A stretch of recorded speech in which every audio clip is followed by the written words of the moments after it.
सोचो, एक भिखारी रोज तुम्हारे सामने बैठा भीख मांगता है। मैले कुचले कपड़े, जंग लगा कटोरा, सिर झुकाए चुपचाप बैठा रहता है। तुम उसे देखकर नजरअंदाज कर देते हो, लेकिन तुम्हें अंदाजा भी नहीं कि वह हर दिन जो पैसे इकट्ठा करता है उससे कुछ ऐसा कर रहा है जो पूरी दुनिया में मिसाल बन जाएगा। एक दिन जब उसकी सच्चाई सामने आई तो पूरा शहर हिल गया। आखिर कौन था वो और क्यों उसने अपनी पूरी जिंदगी भीख मांगने में लगा दी? तो आखिर सच क्या था, आइए जानते हैं इस भिखारी की अनसुनी कहानी। शहर के सबसे व्यस्त चौराहे पर एक पुराने मंदिर के बाहर फकीरा नाम का एक भिखारी हर सुबह अपनी जगह पर आकर बैठ जाता था। मैले कुचले कपड़े, बढ़ी हुई दाढ़ी, बिखरे बाल और हाथ में एक जंग लगा कटोरा। लोग उसे बस एक आम भिखारी समझकर नजरअंदाज कर देते थे। कुछ सिक्के डाल देते, कुछ हिकारत से देखते तो कुछ तंज कसते। अरे, जब काम करने की उम्र है तो भीख क्यों मांगता है? लेकिन फकीरा चुप रहता। उसने कभी किसी से कुछ नहीं मांगा, वो बस सिर झुकाए बैठा रहता। और जब उसका कटोरा सिक्कों से भर जाता तो उठता और शहर की तंग गलियों में कहीं गायब हो जाता। शहर के लोगों को उसकी इस हरकत से कोई फर्क नहीं पड़ता था, लेकिन रघु जो एक 12 साल का गरीब लड़का था, उसे ये सब अजीब लगा। रघु खुद स्कूल नहीं जा पाता था, इसलिए कचरे में से काम की चीजें इकट्ठा कर बेचता था। एक दिन जब फकीरा सिक्के लेकर उठा तो रघु ने चुपचाप उसका पीछा किया। फकीरा संकरी गलियों से होकर एक पुराने जर्जर मकान में पहुंचा। रघु ने खिड़की से झांक कर अंदर देखा और उसकी आंखें फटी की फटी रह गई। अंदर करीब 60 से 70 बच्चे पढ़ाई कर रहे थे। उनके कपड़े फटे पुराने थे, लेकिन उनके चेहरे पर खुशी थी। उनके पास किताबें, स्लेट और कुछ लकड़ी की कुर्सियां और टेबल रखी थी। फकीरा अंदर गया और अपने कपड़े से सिक्के निकालकर एक बूढ़ी औरत को दे दिए। बूढ़ी औरत ने आशीर्वाद देते हुए कहा,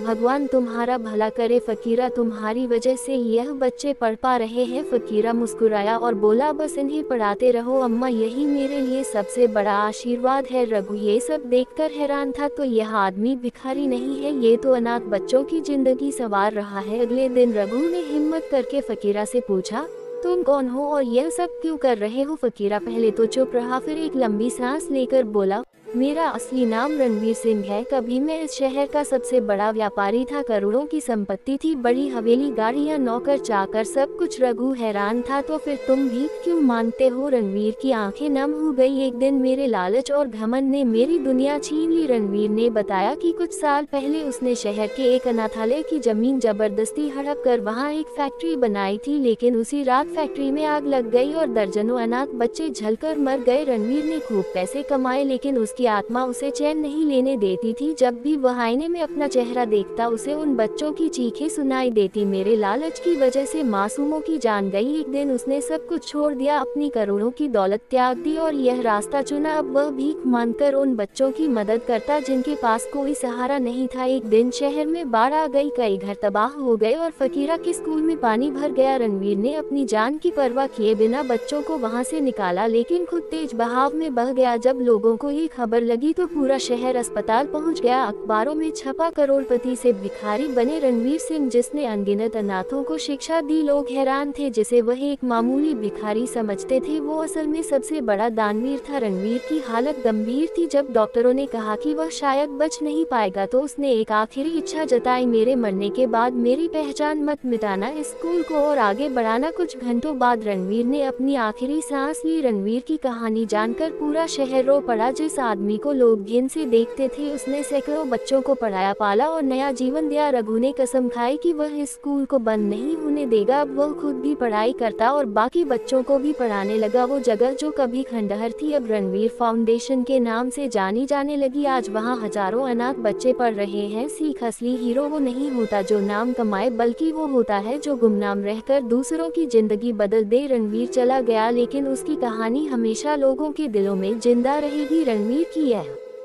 कहानी हमें सिखाती है कि सच्ची महानता नाम या दौलत में नहीं, बल्कि दूसरों की जिंदगी बदलने में है। अगर आपको ये कहानी प्रेरित करती है तो इसे शेयर करें और कमेंट में बताएं आपके हिसाब से असली हीरो कौन होता है।